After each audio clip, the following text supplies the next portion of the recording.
WHO recently launched 2 reports on violence against children, including online violence.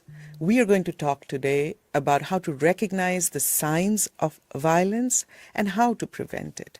Hello and welcome to Science in 5. I'm Vismita Gupta-Smith. We are talking to Sabine Rakoto-Malala. Welcome, Sabine. Talk to us about violence against children. What do we mean when we say that? The numbers around violence against children are shocking and unacceptable. We know today that 1 in every 2 children aged 2 to 17 have suffered from sexual violence or physical violence or emotional violence in the past year. That's 1 out of every 2 children in the world.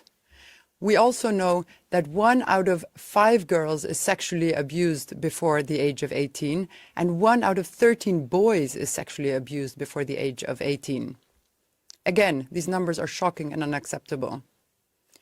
So the physical impacts, such as deaths and injuries, are terrible. However, there's also lifelong consequences that come with violence in childhood. We know that children that have suffered violence will suffer from more mental health disorders, such as depression, anxiety, suicidal thoughts.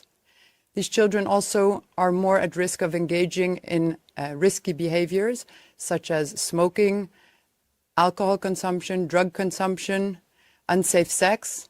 These in turn lead to non-communicable diseases, such as cancers and cardiovascular diseases. And we also know that children that suffered violence in childhood are more likely to become perpetrators of violence later in life. Sabine, can you talk to us about online violence? So online violence is a real problem. And when we look at online violence, we're really looking at cyberbullying and sexual violence online. There are a number of important initiatives today collecting data about this global online problem. However, there are 2 important myths that need to be clarified. The first one is that violence is committed by strangers, otherwise known as stranger danger. In fact, we know that most of the online cyberbullying is happening by peers, acquaintances, family members. So these are the situations that we have to look out for. The second myth that needs to be clarified is that online violence is a problem on its own. In fact, in most cases, it's linked to face-to-face violence happening in real life. So, for example, cyberbullying in 3/4 of the cases is also linked to bullying happening in the playground or in the community. Or children that are sexting are often in abusive relationship with intimate partners. Sabine, if 1 in 2 children is suffering from violence, then it's happening all around us. How can we recognize the signs of this violence? Common signs that may indicate child abuse include, for example, unexplained injuries, fractures, or burns, children's behavior that changes, for example, becoming very withdrawn and socially isolated, or becoming very aggressive and violent. We also see children suddenly changing their hygiene, showing poor hygiene, children having a decrease in academic performance, and also, of course, young children below the age of 12 that are suddenly carrying sexually transmitted diseases.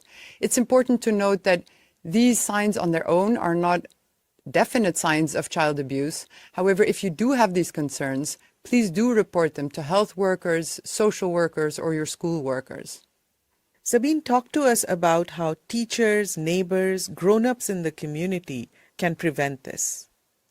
So for parents, caregivers, teachers, really anyone who's in contact with children, protecting them should be a top priority. Myself, I'm a parent of 3 children. They're aged 16, 14, and 10, and I follow 4 key pieces of evidence-based advice.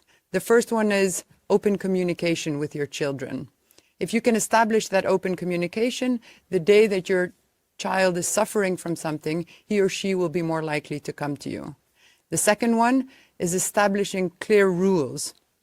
This includes, for example, curfews, structuring your day, but more importantly, knowing always where your child is in terms of the rules. Thirdly, teaching your children about consent and personal body safety.